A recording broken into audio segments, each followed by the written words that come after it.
Hindi po siya naniwala. Pinagkawalan po niya ako. Nasabi sa kalukuhan. Ano na namang katarantaduhan yung nasa sa isip mo. Magpapari ka, hindi ka tatagal doon. Naku, sa sama ng ugali mo, kilala po ako ng nanay ko. At usually mga nanay, kapag ang anak ay nagsabi magpapari, sasabi na nanay, ay anak, okay na okay yan. Sige, magpapari ka. Yung nanay ko, totoo lang.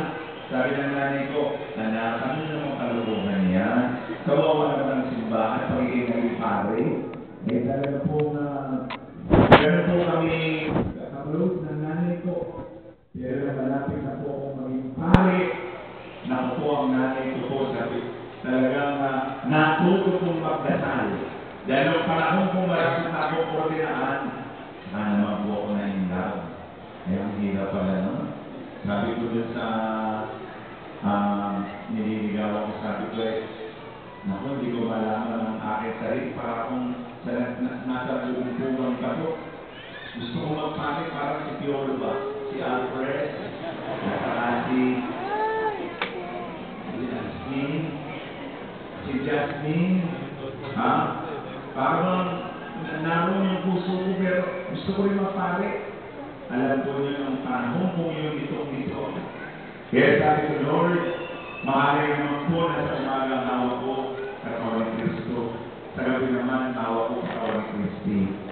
Sana naman po iliwanagin niyo ang pag-iisip ko. So, alam niyo, ang naging dahilan, yung panalangin ng nanay ko. Naliwanagan po ako na gusto ko pala talagang magpare. And because of the prayer of my mother, in a way, I became a priest. And so I discovered one of the strongest prayer is the prayer of a mother. Kaya kapag nagdasal ang nanay, epektibo yan. Hindi ko sinasabi na hindi epektibo ang panalangin, no? Ang sinasabi ko po, mas epektibo yung panalangin ng nanay sapagkat galing sa puso.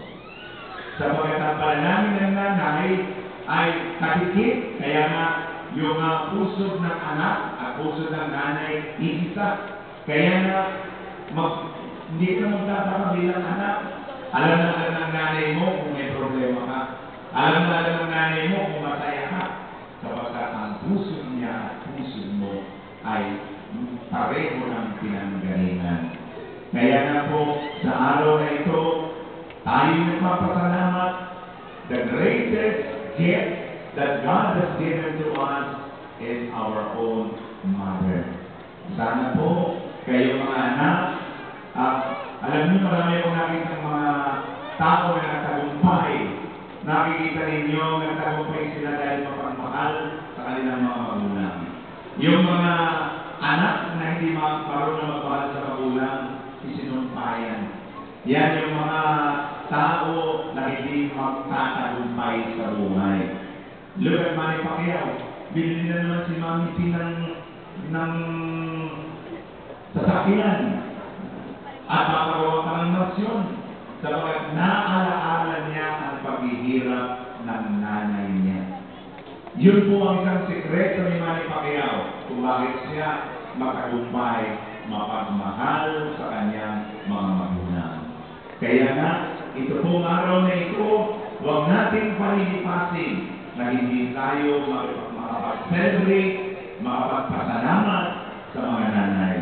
So muli po, para sa mga anak ninyo na hindi kayo nakapasalamatan pa, well, I thank you from the bottom of our hearts. Palakpakan po natin muli mga nanay. So, tumago na po tayo doon sa pananay.